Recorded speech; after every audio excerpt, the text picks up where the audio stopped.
Nabasa. What? Paano di mabasa? Pag-ayak eh. Hindi nga ako naligo eh. Oo, hindi. Parang lalabas sa atin mga kamay. Ito pala yung...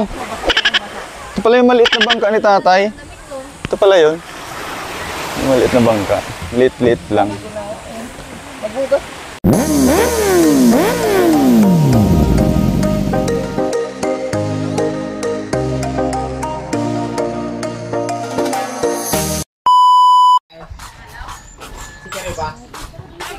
Yung simento rin namin dito guys.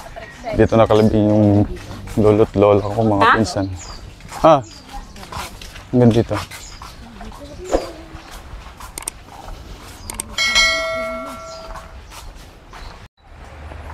Wala ko naguli ka na. Sabi ami daw mahali. Sabi mo aamay ka.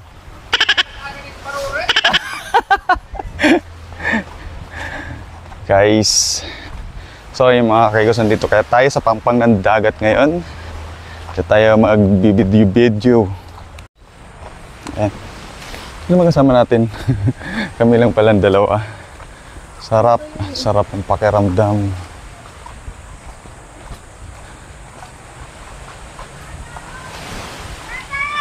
Ay, sabi na, nandito kayo eh. Sinong kasama niyo mali? Ilog! Sino kasama mo maligo? Kami nga yung maligo.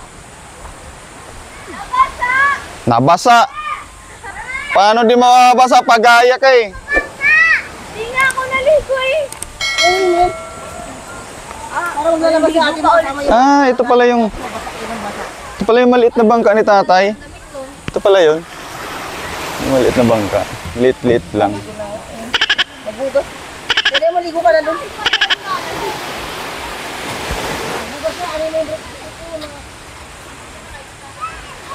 Ano dyan? Sarap magpalipas ng oras, palipas stress dito sa may pangpang. Ito guys, buhay pa pala dito yung yung puno na madalas namin paglaruan tuwing hapon. Itong puno na to. Ito. Nung mga bata pa kami dito kami umakit, yung puno to. Siguro nga hanggang ngayon kasi may mga bakat pa ng sobrang laki na niya. Ayan guys, so diyan kami naglalambit. May tali pa nga. Hanggang ngayon nga pala, ganun pa rin yung ginagawa nila. May tali pa rin oh. Ganyan din yung ginagawa namin eh. Dito masarap din dito maligo. Ayan. Hindi nga lang siya white sand, pero pwede na rin kasi kaysa naman pupunta ka pa sa may bayad. Sa harap niyan guys, ayan, look at the view. Medyo natatabunan lang yung Mayon Volcano. Ayan. Harap na yan, Tiwi or Tabaco, Albay. Albay na yung harap. Tapos doon naman yung papuntang Karamuan. Kaya yung barangay namin dyan. Siyempre, sakit na naman ng ulo ko. Dahil naliligo.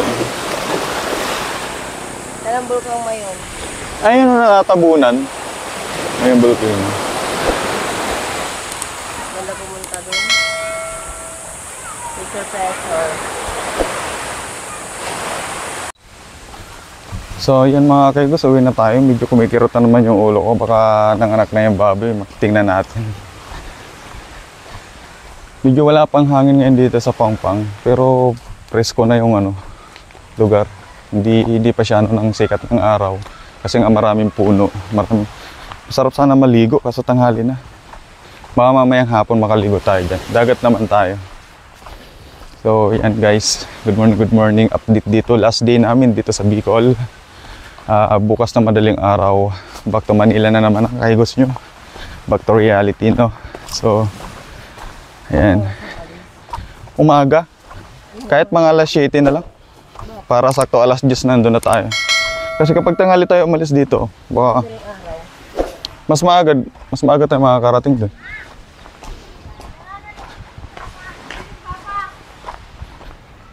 Makiagi. May tita, di na ako nabisto. Pangkunot. Guys.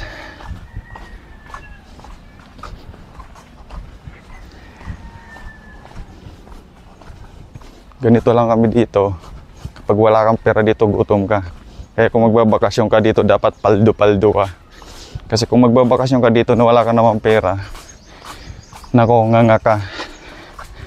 Kaya kailangan talaga paldo-paldo ka dito. Lagi kang may pira. Yun lang naman ang labanan dito eh. Kapag wala ka ng pera, kahit pamasahe, iutangin mo pa. Di ba? Oo, para magtrabaho.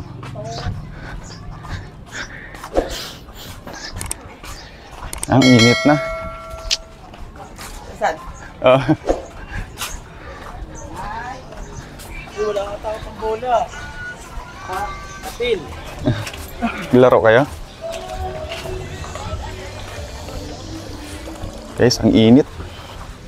Wala pang hangin eh. Uwi na tayo. Baka nanganak ng baboy. Tingnan natin. Di ba? Kita nyo naman yung barangay namin dito. Ganito lang naman yung ano dito, sitwasyon.